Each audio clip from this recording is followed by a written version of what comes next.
Hi everyone, Simon Keeling here. It's Monday the 21st of May. Thanks again for watching.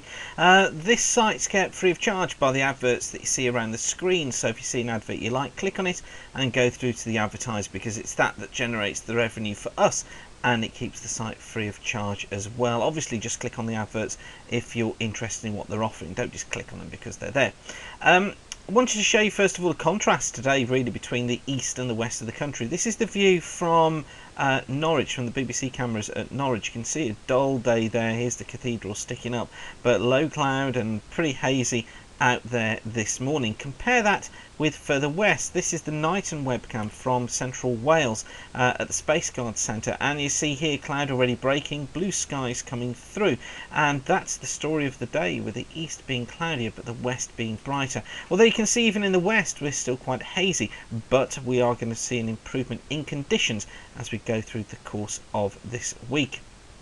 Now, it's the jet stream that's key to all of this during this week. This is from Ryan Maui's site. This is the jet stream as of midnight last night. British Isles is in here, look. Africa is under here, and here's the eastern coast of the States. The coloured areas, the shaded areas, showing us where the jet stream is, and the yellow colours basically where the jet stream is strongest. So you can see here that we've got a ridge across the eastern parts of the States, dips down into a trough off Newfoundland there, and then comes across the Atlantic. But notice that the jet stream speed is very weak across the British Isles. It splits in two. One section of it goes down into the Mediterranean. Another section of it kind of tries to curl back across Greenland there, look, making this omega shape as it goes into the sea between Scotland and Iceland, and then shoots off into the northern parts of Scandinavia and Russia, basically leaving the British Isles in this area of effectively split air, as one section of the jet stream goes north, another goes south. So developments basically aren't going to be very rapid, and we're not going to be in a westerly flow, so we're not going to be seeing these weather systems coming in from the Atlantic and bringing the wet conditions. It's elsewhere that we have to look for periods of rain. Now, I've been telling you all week about the expected rise in temperatures during this week. That still looks like going ahead, but I've been hinting at this question mark over what the weather brings for the coming weekend, and I'll show you more about that in just a moment. I haven't really got much more to add today on that just at the moment, because models do seem to be handling it reasonably well. So here's the detail then for the coming days, and actually before I show you that, let me just show you this chart. This is the precipitation chart for the next week from the GFS model. You can get this from the site you're on now, so go to weatherweb.net, click on weather charts at the top there, and then down the left hand side here you'll see EU total rain. Click on that and it will bring you up this chart. This is the total rainfall for the next 7 days, ending midnight on the 29th. So that's midnight going into Tuesday the 29th of May, and it shows us where the rainfall is going to be. And look, you can remember the jet stream going down through the Mediterranean. Well, just look, here's where most of the rainfall is, across central parts of Europe. Look, some really heavy rainfall totals expected here during the coming week. Across eastern France and Switzerland, for example, over 100 millimetres of rain. So that's getting over 4 inches of rain during the coming week. But look towards the British Isles and we've got very little. This basically is caused by drizzle more than anything else, and perhaps some rain during this weekend. And we're looking at totals here showing on the charts between 2 and 10 millimetres. Now, this model does tend to overestimate rainfall, so you have to bear that in mind. But essentially, what we need to pick from this is that the dry air is going to be towards the northern parts of Europe, with the wetter air down towards the south. Okay, so putting some detail on these charts from weatheronline.co.uk, and they'll go in 3 hourly steps at first. This is valid from today at 9 o'clock. And we've got low pressure over Europe, look, low pressure out towards the west, high pressure north, high pressure south. And basically what that means is that we continue with this northerly feed, bringing some cloud, but generally dry weather across central and eastern parts of the UK. But to the north and west, that's where we've got the best of the sunshine overall.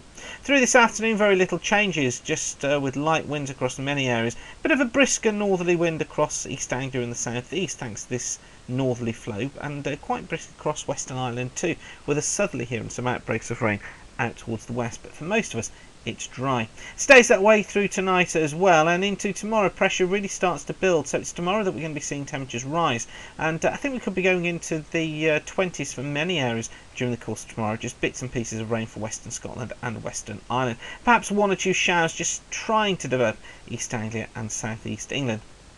Into Wednesday, we find high pressure still around, so still fine conditions on Wednesday and very warm too. Now up to, well, compared to what we've had, up to about 23, 24 degrees, and that could be enough just to trigger some showers during the afternoon, perhaps an increase of cloud across these eastern areas. One or two of those could become quite thundery during Wednesday afternoon. They fade away overnight though, and then Wednesday night's dry, and Thursday looks to be a generally dry day again, but we will find this increasing east wind.